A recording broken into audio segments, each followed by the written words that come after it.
So మనమైతే ఇప్పుడు దీని హైవే డ్రైవింగ్ ఎక్స్పీరియన్స్ ఎట్లుందో అండ్ దీని సస్పెన్షన్స్ ఏంది కథ ఇవన్నీ అనేది కాసేపట్లో తెలుసుకుందాము. సో ఫస్ట్ థింగ్ స్టీరింగ్ అనేది మరీ లూజ్ లేదు, మరీ టైట్ లేదు, చాలా ఈజీగా సిటీకి వాడుకోవచ్చు అండ్ హైవేకి అయితే పర్ఫెక్ట్ అని చెప్పుకోవచ్చు. ఇంకొకటి మెయిన్గా ఈ వెహికల్లో సస్పెన్షన్స్ మాత్రం వన్ ఆఫ్ ద బెస్ట్. అంటే ఎలా చెప్పచ్చు అంటే నీకు ఎంతో రగడ్ స్ట్రక్చర్స్ కానీ మన రోడ్లన్నీ ఎప్పుడు మోస్ట్లీ ఉండవు కాబట్టి ఆ రోడ్లలో కూడా నీకు పెద్దగా బాడీకి ఎఫెక్ట్ కాకుండా ఇంపాక్ట్ మొత్తం ఏదైతే టైర్స్ నుంచి వస్తాయో సస్పెన్షన్ మ్యాక్సిమమ్ హ్యాండిల్ చేసుకుంటుంది. అండ్ హైవేలో బేసిక్గా నేను ఏం అబ్జర్వ్ చేశానంటే హై స్పీడ్స్లో ఉన్నప్పుడు నీకు అప్పుడప్పుడు పెద్ద పెద్ద బంప్స్ వస్తాయి. ఓవరాల్ ద హైవే ఉంటుంది అన్నమాట. అంటే మొత్తం కార్ ఇట్లా ఎగరడం కాదు, జస్ట్ ఇట్లా నీకు హై మూమెంట్ వస్తుంది. వచ్చినప్పుడు కూడా అస్సలు అంటే less than a second vehicle stable అయిపోయి ఫ్రంట్కి వెళ్ళిపోతూ ఉంటుంది. అండ్ ఇంకొకటి ఏంటంటే ఫస్ట్ థింగ్ ఈ యొక్క వెహికల్ మనకి క్వాడ్ వీల్ డ్రైవ్ అంటే 4 వీల్స్కి మనకి పవర్ ఉంది కాబట్టి అండ్ టర్నింగ్స్ కానీ స్ట్రైట్ రోడ్స్ కానీ మడ్లో ఉండని లేకపోతే రెయిన్ కానీ ఆ కాన్ఫిడెన్స్ ఏదైతే వెహికల్ నీకు డ్రైవింగ్కి ఇస్తుందో ఇట్స్ అన్మ్యాచబుల్. వేరే కార్స్తో రాదు. అంటే only front wheel drive, only rear wheel drive అయితే మనకి అలాంటి కాన్ఫిడెన్స్ అయితే రాదు. ఇప్పుడు వరకు నేను నడిపింది దగ్గర 653 కిలోమీటర్స్ అయితే అయ్యింది. ఇంకా నాకు ఇప్పుడు నేను ఇంకొంచెం ఎటైనా దూరం పోతున్నా చూద్దామని.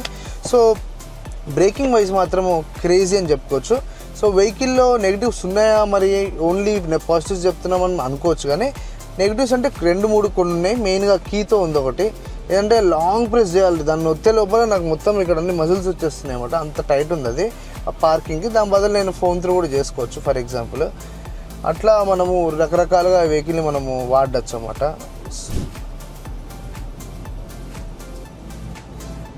అండ్ మనకి లాంగ్ వెయ్యొచ్చా వెహికల్ అంటే యాక్చువల్గా ఈజీగా మనము ఈ వెహికల్లో లాంగ్ ట్రావెల్స్ అనేది చేయొచ్చు.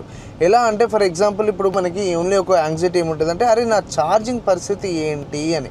ఎలక్ట్రిక్ వెహికల్స్లో ఏంటంటే మెయిన్గా దీంట్లో ఒక అప్లికేషన్ ఉంటుంది. అప్లికేషన్ ఓపెన్ చేస్తే IRA అప్లికేషన్, దాంట్లో కంప్లీట్ ఇండియా పై నుంచి కింద లెఫ్ట్ కార్నర్ అన్ని కార్నర్లు నీకు క్లియర్గా నీకు ఎక్కడెక్కడ ఛార్జింగ్ స్టేషన్స్ ఉన్నాయి, ఏ కంపెనీ వాళ్ళు ప్రొవైడ్ చేస్తున్నారో ఆ సర్వీస్ అనేది క్లియర్గా ఉంటుంది అన్నమాట.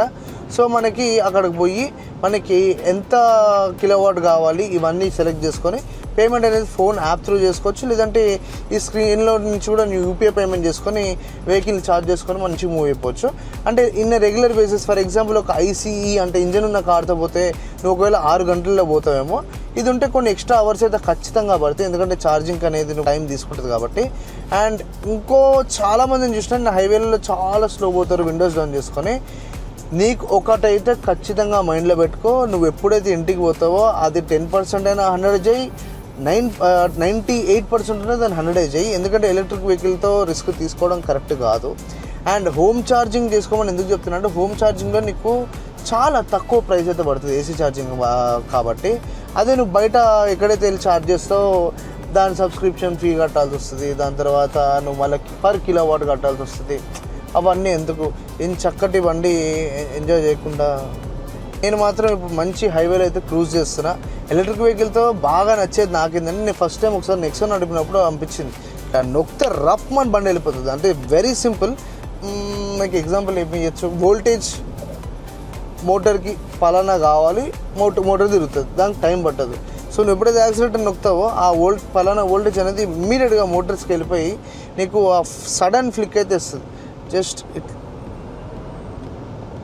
అంత క్రేజీగా అయితే మనకి వెహికల్ అయితే యాక్సిలేషన్ ఇస్తూ ఉంటుంది.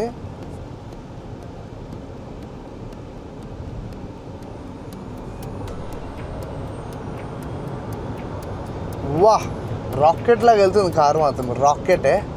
అండ్ యాక్చువల్గా దీనికి నీకు స్పోర్ట్స్ మోడ్ కూడా ఉంటుంది.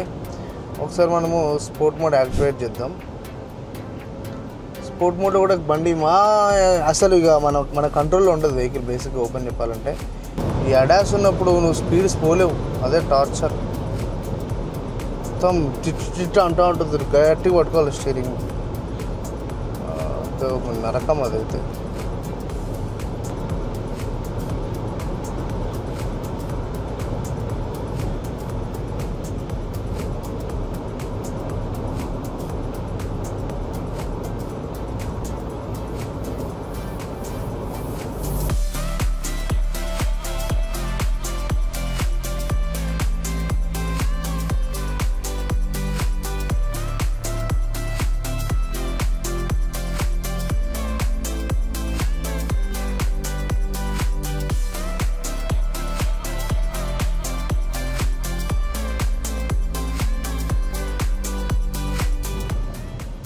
వాహ్, బ్రేక్స్ మాత్రం క్రేజీ పని చేసినాయి.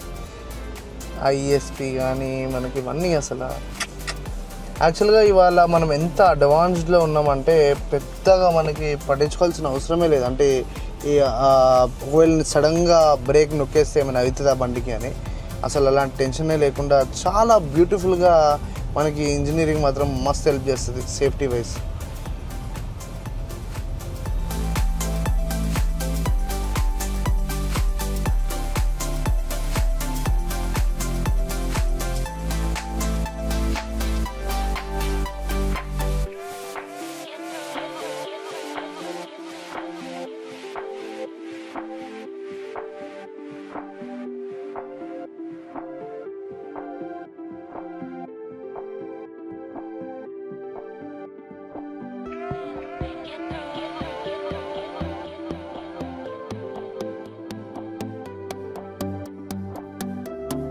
మనకి ఈ ఒక టాటా హ్యారియర్లో బూస్ట్ మోడ్ ఉంది. ఆ బూస్ట్ మోడ్ నొక్కితే ఇది 0 to 100 6.3 సెకండ్స్ వెళ్తుందంట. ఒక్కసారి టెస్ట్ చేద్దాం. దానికి ఏం చేయనవసరం లేదు, పక్కనే బూస్ట్ మోడ్ బటన్ ఉంది, దాన్ని అయితే నొక్కేయాలి.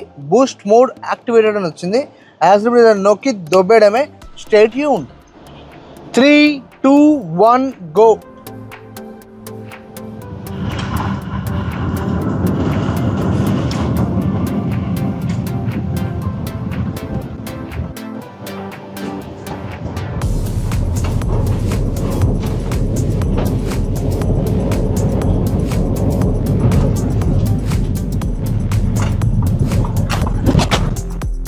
మరి ఇంత పవర్ఫుల్ బండికి బ్రేక్స్ ఎలా పనిచేస్తాయి అంటే మరి నేను నొక్కితే ఆగుతుందా బండి, ఎంత దూరంలో ఆగుతుంది అండ్ ఎంత ఫాస్ట్గా యాక్షన్ తీసుకుంటుంది అనేది మనం ఇప్పుడు చూద్దాం.